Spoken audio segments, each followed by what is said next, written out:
3월 12일 하늘에서 내리는 일용할 양식 하나님의 말씀은 창세기 19장 30에서 38절까지 말씀입니다. 롯이 소알에 거주하기를 두려워하여 두 딸과 함께 소알에서 나와 산에 올라가 거주하되 그 두 딸과 함께 굴에 거주하였더니 큰 딸이 작은 딸에게 이르되 우리 아버지는 늙으셨고 온 세상의 도리를 따라 우리의 배필될 사람이 이 땅에는 없으니 우리가 우리 아버지에게 술을 마시게 하고 동침하여 우리 아버지로 말미암아 후손을 이어가자 하고 그 밤에 그들이 아버지에게 술을 마시게 하고 큰딸이 들어가서 그 아버지와 동침하니라.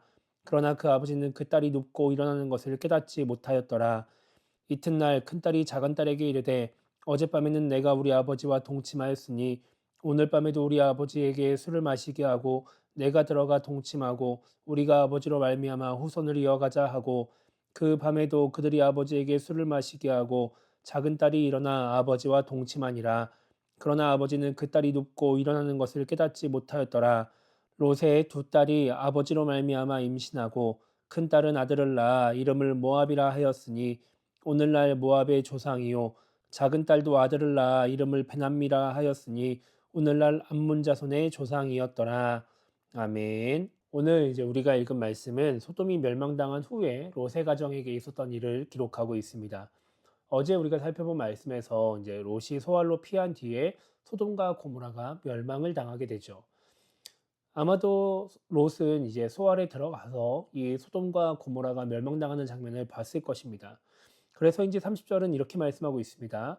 롯이 소알에 거주하기를 두려워하여 두 딸과 함께 소알에서 나와 산에 올라가 거주하되 그 두 딸과 함께 굴에 거주하였더니 롯은 소알이라는 성읍에 사는 것이 좀 두려웠습니다. 그래서 롯은 두 딸과 함께 굴에서 지냅니다.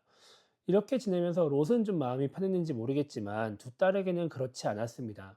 그래서 이렇게 31절과 32절은 말씀합니다. 큰딸이 작은딸에게 이르되 우리 아버지는 늙으셨고 온 세상의 도리를 따라 우리의 배필될 사람이 이 땅에는 없으니 우리가 우리 아버지에게 술을 마시게 하고 동침하여 우리 아버지로 말미암아 후손을 이어가자. 자, 이 시대의 사회에서 남자는 곧 경제력이었습니다. 소돔에 살 때 이제 결혼할 남자들이 있었던 것으로 봐서 롯의 두 딸은 아마도 결혼 정년기였던 것으로 우리가 이해할 수 있습니다. 그런데 이제 결혼할 남자가 없는 것이죠. 뭐 소알성에 살면 그나마 나을 수도 있겠지만 그렇지 않으니까 더욱더 그런 겁니다. 그러면 지금도 문제이긴 한데 앞으로의 미래도 문제였죠. 그래서 이들은 아버지를 통해서 후손을 이어가고자 했습니다. 그렇게 두 딸은 아버지에게 술을 먹여서 아이를 낳게 됩니다. 큰딸이 낳은 아들은 모압이었고 둘째 딸이 낳은 아들은 베남미라고 해서 나중에 이들은 모압과 암몬 자손의 조상이 되게 됩니다. 우리가 보기에는 이 딸들의 행동이 이해가 되지 않지만 이 당시에는 이제 뭐 친족끼리, 뭐 부족끼리 모여 살았기 때문에 근친 결혼을 하는 경우들이 많이 있었습니다. 특히나 이제 유목민들 같은 경우에는 더 그렇게 했었죠. 그래서 창세기 11장에 보면 이제 아브라함의 동생 나홀은 자신의 큰 형인 하란이 낳은 딸과 이제 결혼을 하게 되죠. 그리고 창세기 20장에 보면은 이제 아브라함은 사라를 이복 동생이라고 말을 합니다. 실제로 그런 관계였던 겁니다. 성경에도 형이 자녀를 낳지 못하고 죽으면 이제 동생이 대를 이어서 형수와 결혼을 해서 자녀를 낳는 것이 그들의 법이었고 문화였습니다. 뭐 이런 문화적인 상황에서 딸들이 이런 선택을 하는 것은 어쩌면 그들이 생각할 수 있는 최선의 선택이었을지도 모릅니다. 그리고 하나님은 롯을 생각하셔서 롯의 자손들에게도 이제 기업을 주시는 것이 이제 추후에 앞에 말씀에도 나오게 됩니다. 그런데 이것이 신앙의 관점에서 생각해 보면, 하나님의 관점에서 생각해 보면 이 사람들의 행동에는 문제가 있다라고 볼 수 있습니다. 딸의 행동도 문제라고 볼 수 있지만 정말 큰 문제는 이 모든 원인인 롯인 것이죠. 롯이 소알에 거주하는 것을 두려워했기 때문에 이 일들이 벌어진 것입니다. 아마도 소돔이라는 성에 살다가 죽을 뻔했기 때문에 이 소알이라고 하는 성에서 다른 사람들과 함께 사는 것이 롯에게는 두려운 일이었을지도 모릅니다. 이제 소알에 사는 사람들의 죄 때문에 자기가 또다시 멸망당할 수도 있다 이런 생각을 했을지도 모르는 것이죠. 죽을 뻔한 사고를 겪은 사람이 그 일에 대해서 트라우마를 겪는 것은 충분히 그럴 수 있는 일입니다. 그럼에도 불구하고 오늘 롯에게 문제가 있다고 하는 이유는 롯이 하나님의 약속을 믿지 못해서 하나님을 불신해서 두려워하고 있기 때문에 그렇습니다. 분명히 천사는 앞에서 21절과 22절에서 롯 때문에 소아를 심판하지 않겠다라고 약속을 합니다.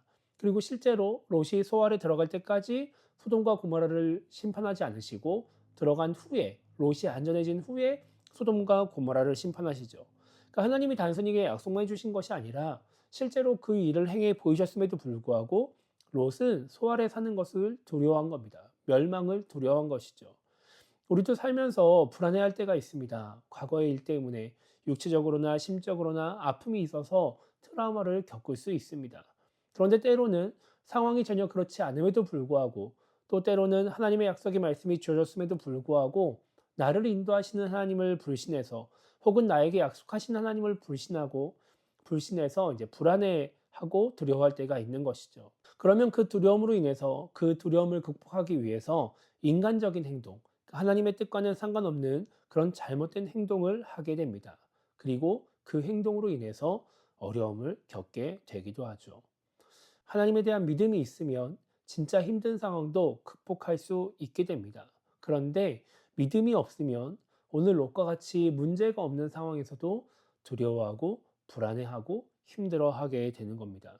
결국 우리의 마음속에 불안을 심어주고 두려워하게 만드는 것은 내 눈앞에 놓여져 있는 상황이 아니라 바로 하나님에 대한 마음인 것이죠. 하나님에 대한 믿음인 것입니다. 그래서 우리가 오늘 하루를 시작하면서 이렇게 기도했으면 좋겠습니다. 불안해하고 두려워하는 마음이 있다면 이 시간 기도하는 가운데에 그 원인을 발견할 수 있게 달라고 기도했으면 좋겠고요. 하나님에 대한 믿음이 연약하여 불안하고 두려워하는 마음이 있다라고 한다면 온전한 믿음을 달라고 기도했으면 좋겠습니다. 그렇게 하나님에 대한 굳건한 믿음으로 어떤 상황과 환경 속에서도 평안과 감사 가운데 살아가는 삶이 되게 달라고 기도하며 오늘 하루를 시작했으면 좋겠습니다. 눈앞에 있는 상황이 힘들 수도 있고 어려울 수도 있고 여러 가지 상처와 아픔으로 인해 트라우마가 있을 수도 있지만 나를 인도하시고 사랑하시는 하나님을 믿고 의지함으로 말미암아 평안 가운데 살아가는 오늘 하루가 되기를 주님의 이름으로 축복합니다.